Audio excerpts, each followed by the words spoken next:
A Maior Esperança, Luiz Gonçalves e Diogo Cavalcante.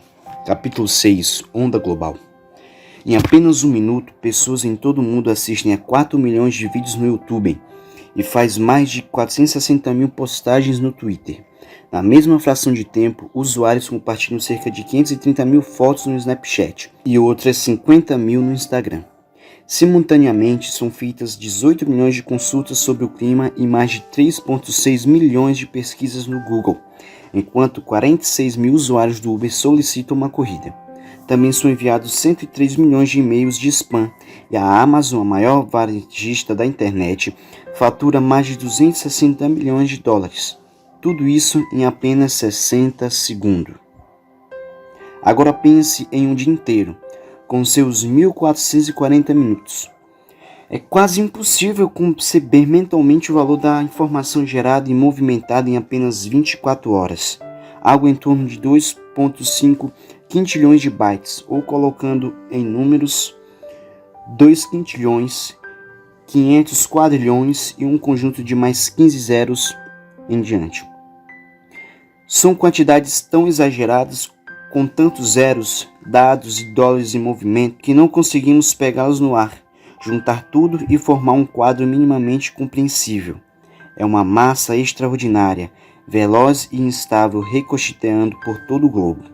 Trata-se de uma quantidade tão absurda de informação, cortando o tempo e o espaço, que não temos como refletir ou formar um juízo sobre ela.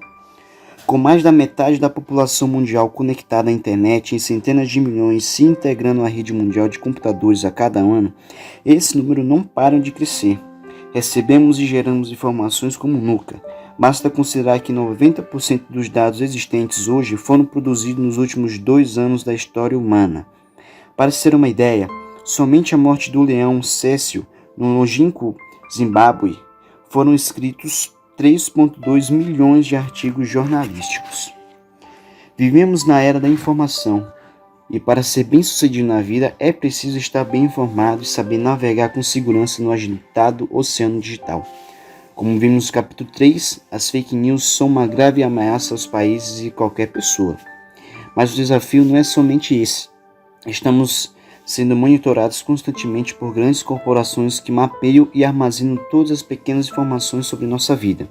Onde moramos, a que horas dormimos, onde trabalhamos, qual o trajeto utilizado, quais vídeos assistimos até o fim, quais são nossas preferências políticas e religiosas, os padrões de consumo e as opiniões, em uma interminável lista de pegadas que deixamos na internet. Os links em que você clica e até suas expressões faciais ou o rubor de sua pele em determinadas situações entregam informações sobre você. Para Frank Foer, autor do livro O Mundo que Não Pensa, de 2017, não temos ideia de como estamos vulneráveis nas redes sociais e na internet como um todo. As grandes corporações monitoram o que fazemos na rede e empreendam um intenso trabalho de cruzamento de dados, buscando montar um perfil individual que lhes permite se antecipar e oferecer algo que desejamos, ou menos utilizar esse desejo para nos conduzir a uma ação pretendida por eles. Em posse desses dados, essas empresas criam algoritmos que são usados para sugerir o próximo filme, as próximas postagens ou feed de notícias. Envolvem o usuário com o que ele gosta, mas isso acaba dificultando o contato com outras ideias sobre o mesmo assunto. De alguma forma, isso reforça as bolhas de crenças e preconceitos em que as pessoas são inseridas, acentuando o clima de polarização atual. Segundo Foer, essa arquitetura invisível de controle ameaça nossa capacidade de pensar livremente, ou seja, solapa aquilo que nos torna humanos. Com seus feeds, alimentações de notícias, fotos e postagens, as grandes redes sociais alimentam a mente dos usuários com dados ao gosto do cliente. Fazem com que o usuário permaneça o máximo de tempo possível conectado e se torne um dependente psicológico. Foer utiliza essa comparação referindo-se ao mesmo processo ocorrido na indústria da comida rápida nos últimos 50 anos. Ou seja, as pessoas alimentam a mente com informações distorcidas, desnecessárias e potencialmente perigosas para a construção da sua identidade e visão de mundo. Segundo Yuval Harari, não existe livre-arbítrio se as pessoas que utilizam as redes são manipuladas por elas. A circulação rápida e global de informações é um assunto profundamente ligado à segunda vinda de Cristo à Terra. A realidade da comunicação instantânea global é uma revolução tecnológica extrema, antes impensável. Por outro lado, os interesses por trás dessa comunicação global apontam para preocupações reais, conforme vimos. Jesus afirmou que a mensagem da maior esperança alcançaria todas as nações, povos ou etnias da Terra. Isso seria o último evento antes de sua volta. Abre aspas. E será pregado este evangelho do reino por todo o mundo para testemunho a todas as nações. E então virá o fim. Fecha aspas. Mateus capítulo 24, verso 14. Portanto, o alcance global do movimento de Jesus antes da sua volta a este mundo indica que cada pessoa na face da Terra será avisada em uma comunicação total. Diante disso, nós nos deparamos com algumas questões. Por que cada pessoa precisa ser avisada? Por que esse ato será o último sinal antes da vinda de Cristo? Ezequiel dá uma dica valiosa. Abre aspas. Eu não tenho prazer na morte de ninguém, diz o Senhor Deus. Portanto, convertam-se e vivam. Fecha aspas. Ezequiel capítulo 18, verso 32. À volta de Jesus, os destinos já estarão definidos. Ele vem para resgatar todos aqueles que tiveram se convertido a Deus e aceitado Jesus como Salvador e Senhor. Assim, Cristo nos convida todos os dias e nos concede mais tempo e novas chances para escolhermos o caminho da vida e nos prepararmos para o encontro com Ele. Afinal, as pessoas não podem ser pegas de surpresa, precisam ser avisadas para decidirem quanto há tempo antes do encontro com Ele. Hora decisiva.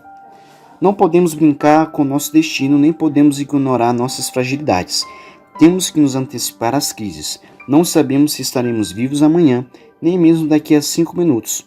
Uma das piores alternativas é procrastinar, deixar para depois. Por isso, somos chamados a escolher o caminho da esperança agora, enquanto há vida, e oportunidade, antes que seja tarde demais. Abre aspas. Eis agora o momento oportuno. Eis agora o dia da salvação. Fecha aspas. 2 Coríntios capítulo 6, verso 2. Muitas vezes Deus se torna apenas uma corrente no pescoço, um talismã pendurado no carro, uma frase gravada em um lugar qualquer. Devido à correria, muitos ignoram ou deixam por último na disputada lista das prioridades. Entretanto, a verdadeira fé vai muito além de uma relação superficial com Deus, como vimos no capítulo 5. Ela envolve uma ligação profunda com Ele, implica conhecê-lo, ouvi-lo em sua palavra e obedecer aos seus mandamentos. Esses mandamentos são a essência do caráter dele, o qual pode ser resumido no amor. Deus é um ser relacional, é o nosso Pai, um amoroso Criador que deseja profundamente nos redimir, libertar e salvar. Rejeitar esse amor, abandonando nossa fonte de vida, é loucura. Jesus nos adverte, abre aspas, de que adianta uma pessoa ganhar o mundo inteiro e perder a sua alma, fecha aspas, Marcos capítulo 8, verso 36. Quando priorizamos as conquistas materiais em busca egoísta, nos esquecendo de Deus e de nossos semelhantes, decretamos a própria destruição. Ao olhar para o futuro, Jesus apontou para o exemplo do passado, abre aspas, pois assim como nos dias anteriores ao dilúvio, comiam e bebiam, casavam-se e davam-se em casamento, até o dia em que Noé entrou na arca. E não perceberam até que veio o dilúvio e os levou a todos. Assim será também a vinda do Filho do Homem. Por isso estejam também vós preparados, porque o Filho do Homem virá a hora em que vocês não esperam. Fecha aspas. Mateus 24, 38, 39 e 44. Não há nenhum problema em se casar, em se alegrar e viver a vida. O problema é transformar isso em uma experiência egoísta e secularizada que exclui ou ignora a realidade de Deus. Infelizmente, muitas cerimônias de casamento e os próprios casamentos atuais se transformaram em um monumento ao ego, refletindo exatamente o que Jesus disse que iria acontecer. Isso é um dos sinais do tempo em que vivemos. Missão impossível. Antes de subir ao céu, após a ressurreição, Jesus deu uma missão aos discípulos. Abre aspas. Toda autoridade me foi dada no céu e na terra. Portanto, vão e façam discípulos de todas as nações, batizando-os em nome do Pai, do Filho e do Espírito Santo, ensinando-os a guardar todas as coisas que tenho ordenado a vocês. E eis que eu estou com vocês todos os dias até o fim dos tempos. Fecha aspas. Mateus capítulo 28, verso 18 ao verso 20. A missão dos discípulos era alcançar o mundo com a mensagem de Jesus. Eles começaram sua obra em Jerusalém no ano 31 d.C. e em poucas décadas, milhões de pessoas em todo o Império Romano ouviram falar sobre Jesus. Frequentemente eles eram perseguidos, expulsos e mortos por sua fé. Homens, mulheres e crianças eram lançados à arena do Coliseu de Roma para serem devorados pelas feras. Nessa mesma cidade, centenas de milhares de cristãos foram sepultados em complexos túneis e galerias subterrâneas, as catacumbas. Ali, muitos cristãos também se esconderam antes da oficialização do cristianismo no IV século. Mesmo os perseguidos, eles se mantiveram firmes em sua fé. E o exemplo da piedade deles ganhava o coração de muitos, inclusive entre os maiores inimigos. A crença em Jesus não dependia e não depende da nacionalidade, do sexo, da idade, nem da posição social. Gálatas 3, verso 28. Na pureza dessa fé, não há distinção nem privilégios exclusivistas. Romanos capítulo 3, verso 22. Todos são iguais diante de Deus, sem castas privilegiadas. Um poderoso conceito que caiu como água sobre milhões de corações sedentos de esperança. A mensagem de Cristo falava ao coração de judeus e gregos, ricos e pobres, senhores e escravos, homens e mulheres, idosos e crianças. Milhares se convertiam a essa fé dia a dia no período inicial desse movimento, que não tinha qualquer relação com a política ou com o Estado. O amor e serenidade dos cristãos, revelados em gestos práticos, mesmo sobre cruel perseguição, convenciam mais pessoas a conhecer Jesus e a ser como ele. De modo geral, os cristãos eram cidadãos honestos, buscavam ser trabalhadores eficientes, exerciam a caridade e adotavam crianças abandonadas nos bosques, o que era comum numa época em que não se dava valor aos pequeninos.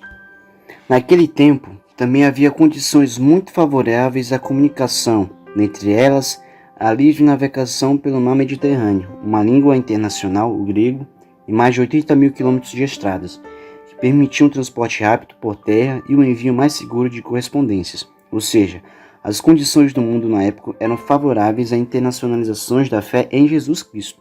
Embora esses elementos fossem importantes, o principal motor da expansão da fé em Jesus era o testemunho e o amor genuíno dos cristãos. A bondade, firmeza e coerência deles eram mais poderosos argumentos em favor de sua fé. Esses princípios não vinham deles, eram frutos do Espírito Santo, o qual eles buscavam de todo o coração. Gálatas capítulo 5, verso 22 e verso 23. O que parecia impossível aos olhos humanos ocorreu graças ao poder divino atuando em pessoas comprometidas com um grande ideal. Milhares e milhares de pessoas criam no Salvador crucificado e ressurreto. Segundo a Bíblia, isso acontecerá novamente em uma escala muito maior e já está ocorrendo, como veremos a seguir. Pelo meio do céu. O Apocalipse descreve simbolicamente o movimento mundial de pregação do Evangelho ao mundo pouco antes da volta de Jesus. No capítulo 14, 3 anjos voam pelo meio do céu com as mensagens mais solenes já dadas aos mortais. O primeiro deles tem em mãos o Evangelho eterno para pregar ao mundo inteiro. Abre aspas. Vi outro anjo voando pelo meio do céu, tendo o Evangelho eterno para pregar aos que habitam na terra, e a cada nação, tribo, língua e povo, dizendo com voz forte: temam a Deus e deem glória a Ele, pois é chegada a hora em que Ele vai julgar. E adorem aquele que fez o céu, a terra, o mar e as fontes das águas. Fecha aspas. Apocalipse 14, verso 6 e verso 7. Essa mensagem simbólica e profética tem importância fundamental em nossos dias. Revela a dimensão global do último movimento de pregação do Evangelho de Cristo. A ação do anjo representa a mobilização de pessoas de carne e osso, discípulos modernos e que levam o nome de Jesus. O voar pelo meio do céu e anunciar com grande voz indica o amplo alcance dessa mensagem que pode ser vista e ouvida ao redor do planeta. Aliás, há uma conexão entre esse texto e a missão dada por Jesus de alcançar todas as nações. A mesma expressão que ocorre em Mateus capítulo 24, verso 14 e Mateus 28, verso 18. A missão dada por Jesus se cumpre no período final da história, quando o Evangelho eterno é pregado a todo mundo. Esse texto simbólico de Apocalipse 14, verso 6 e verso 7, não revela somente a extensão global da última mensagem pregada à humanidade, mas o conteúdo dela. Trata-se do Evangelho eterno, a mensagem de salvação em Cristo anunciada na Bíblia desde o Gênesis. Quando Deus prometeu à primeira mãe que um de seus descendentes poria, enfim, ao domínio da serpente, que representava o originador do pecado, Satanás, em Gênesis capítulo 3, verso 15, o evangelho eterno era visto dos sacrifícios desde os patriarcas, passando por Abraão, Isaac, Jacó e todos aqueles que imolavam os pequenos cordeiros que simbolizavam, abre aspas, o Cordeiro de Deus que tira o pecado do mundo, fecha aspas, João 1, verso 29. Isso continuou nos complexos rituais do tabernáculo de Moisés e do templo construído por Salomão. Essa fé correu os séculos e foi guardada por pessoas em todas as eras, até chegar aos nossos dias. Deus tem um único plano de salvação, e esse plano se cumpre em Jesus, que morreu, ressuscitou, ascendeu ao céu, 1 Coríntios 15, verso 14, intercede por nós no santuário celestial, Hebreus capítulo 8, verso 1 e 2, e em breve voltará como Rei dos Reis e Senhor dos Senhores para estabelecer definitivamente o reino de Deus entre a humanidade. Mateus capítulo 24, verso 30 e 31, e Apocalipse capítulo 1, verso 7, capítulo 19, verso 16. A mensagem do anjo também adverte sobre a chegada de um juízo. Trata-se de um julgamento que já começou e que constitui uma etapa fundamental para assim distinguir quais seres humanos, dentre os vivos e mortos, serão resgatados na volta de Jesus. Trata-se do juízo que constatará quem, ao longo das eras, escolheu voltar para o Criador da vida e quem o rejeitou e se apegou à morte. Daniel 7, verso 9, verso 10 e capítulo 8, verso 14.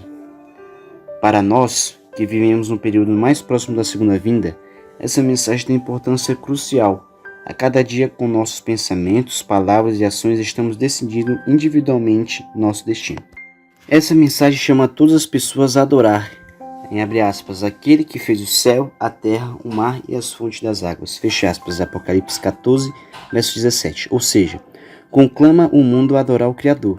Nesse ponto é preciso abrir um parênteses e voltar um pouco no tempo, no século XIX, quando os primeiros mensageiros do Advento levantaram um grande movimento religioso em torno da crença na volta de Jesus à Terra, surgiu também a teoria da evolução, lançada por Charles Darwin.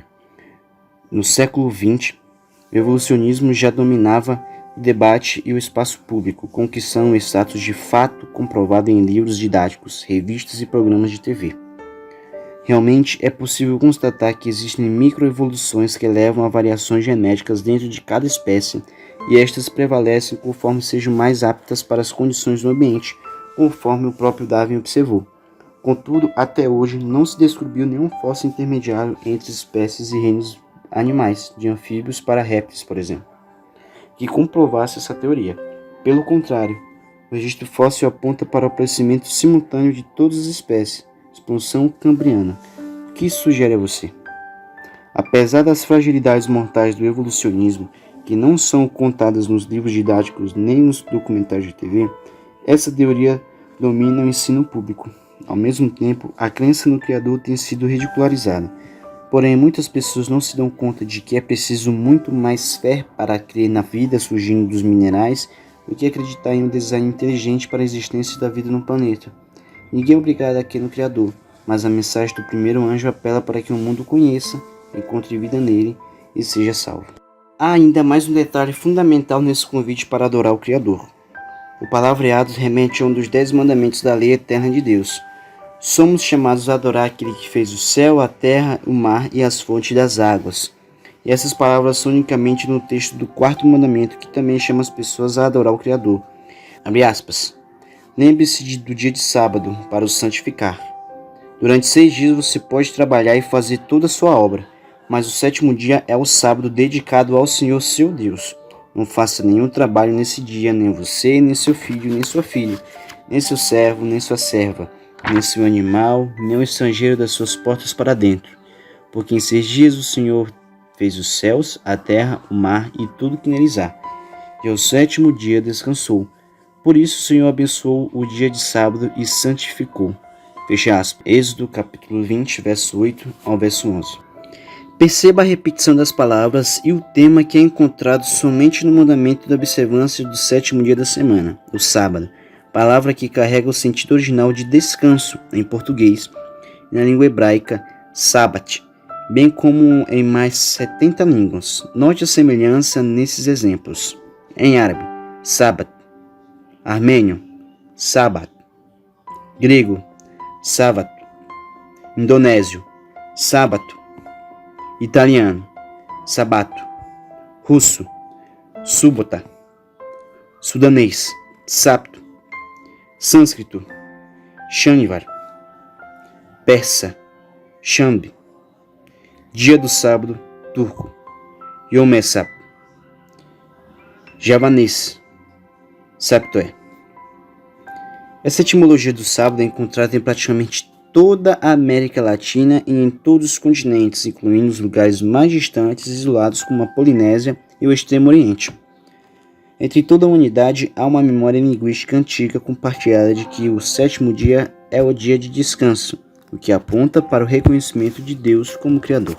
É curioso pensar que o quarto mandamento da lei de Deus seja o único que começa com a expressão lembra-te. Lembrar tem a ver com a memória, reminência e com resgatar, algo que foi perdido, mas pode ser encontrado. O mandamento do sábado tem exatamente essa característica. Lembra-te. Pressupõe que o sábado poderia ser esquecido, mas que seria relembrado. Foi dado na criação para toda a humanidade. Não é por ter esquecido por muitos que ele perdeu a validade. A lei de Deus, conforme apresentada nos 10 mandamentos, é eterna e jamais passará, segundo o que próprio Jesus falou. Abre aspas, até que o céu e a terra passem, nem um i ou um tio jamais passará da lei, até que tudo se cumpra. Aquele, pois, que desrespeitar estes mandamentos, ainda que dos menores, e ensinar os outros a fazer o mesmo, será considerado mínimo no reino dos céus. Fecha aspas. Mateus capítulo 5, verso 18 e verso 19. Aliás, a observância dos 10 mandamentos é descrita como uma das características distintivas do povo de Deus no tempo da volta de Jesus, justamente no contexto da pregação mundial do Evangelho, simbolizada pela mensagem dos 3 anjos. O povo remanescente de Deus na terra é apresentado como os que guardam os mandamentos de Deus e têm a fé em Jesus. Apocalipse capítulo 14, verso 12. Veja que eles não somente têm a fé em Cristo, mas observam todos os mandamentos de Deus e não os mandamentos criados pelas religiões e tradições humanas. Perceba que nesse ponto o mandamento do sábado está no olho do furacão, pois foi e ainda tem sido o maior alvo de contestação e adulteração ao longo da história. Embora Jesus, Maria, os apóstolos e outros discípulos de Cristo guardassem o sábado, assim como vários versos na Bíblia citam, esse mandamento sofreria terríveis ataques ao longo da história, justamente por ser o único que aponta para Deus como Criador. O imperador romano Constantino, em 321 d.C., oficializou o primeiro dia da semana como dia de descanso e veneração do sol. Pouco depois, no Concílio de Nicéia, no ano de 325 d.C., ele foi adotado oficialmente pelos cristãos. Posteriormente, no Concílio de Laodiceia, entre o ano de 363 e 364 d.C., a guarda do sábado foi banida oficialmente da religião cristã romana. Desde então, o domingo tem sido venerado como dia de guarda, inclusive por muitas outras igrejas. Assim foi com a estatização e a paganização do cristianismo no IV século, que o sábado foi adulterado e proscrito, cumprindo a profecia de Daniel 7:25. De que um poder religioso dominaria por mais de 1000 anos e faria de tudo para mudar os tempos e a lei. O último convite. A última mensagem a ser anunciada pelo povo de Deus é o Evangelho eterno de salvação e graça pelo sacrifício de Cristo na cruz do Calvário. No entanto, também é uma mensagem que nos convida a uma reforma, a um retorno à fé original, à crença no Criador e à observância de todos os mandamentos de Deus. Esse aspecto será fundamental na última crise da história humana. Abre aspas. O sábado será a grande prova de lealdade, pois é o ponto de verdade especialmente contestado. Quando sobrevier aos seres humanos a provação final, será traçada a linha divisória entre os que servem a Deus e os que não servem.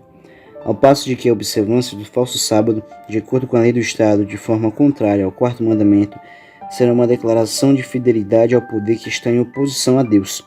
A guarda do verdadeiro sábado, em obediência à lei divina, será uma prova de lealdade para o Criador. Fecha aspas. Deus levantou um movimento na terra para resgatar o mandamento esquecido. Esse movimento tem pregado o Evangelho eterno em todos os continentes há mais de um século. Busca cumprir a missão dada por Jesus de anunciar o Evangelho a toda criatura, a todas as nações e línguas do mundo. Está hoje presente em mais de 200 países e mantém milhares de igrejas e instituições de ensino, centenas de hospitais, dezenas de editores que distribuem livros aos milhões, este inclusive, redes de comunicação e uma ONG global de assistência social, a ADRA, envolvendo inúmeros ministérios como os das lanchas na Amazônia e o da aviação para alcançar os povos mais isolados da Terra. Milhões de pessoas em todo o mundo estão comprometidos com esse ideal. Esse movimento prega o advento de Jesus, sua segunda vinda a este planeta. Foi despertado a fim de preparar um povo para esse momento grandioso. Convida pessoas de todas as crenças, denominações, religiões e mesmo aqueles que não têm uma formação religiosa a considerar este assunto com carinho e tomar uma decisão conforme a palavra de Deus e a consciência individual. Deus tem seu povo espalhado em todas as igrejas, religiões e certamente entre muitos questionadores sinceros que condenam os abusos da religião e algumas crenças distorcidas que não constam na Bíblia. Entre os mais perniciosos desses ensinos está a doutrina do inferno eterno, que retrata o santo Deus como se fosse pior que Hitler. Na verdade, muitos céticos não rejeitam a Deus, mas a divindade vista pelas lentes distorcidas das tradições religiosas. Aquele que sonda os corações sabe disso. Deus chama todos no tempo do fim, convida para que se afastem do engano, paganismo e apostasia. Abre aspas, saiam dela, povo meu, para que vocês não sejam cúmplices em seus pecados. Fecha aspas.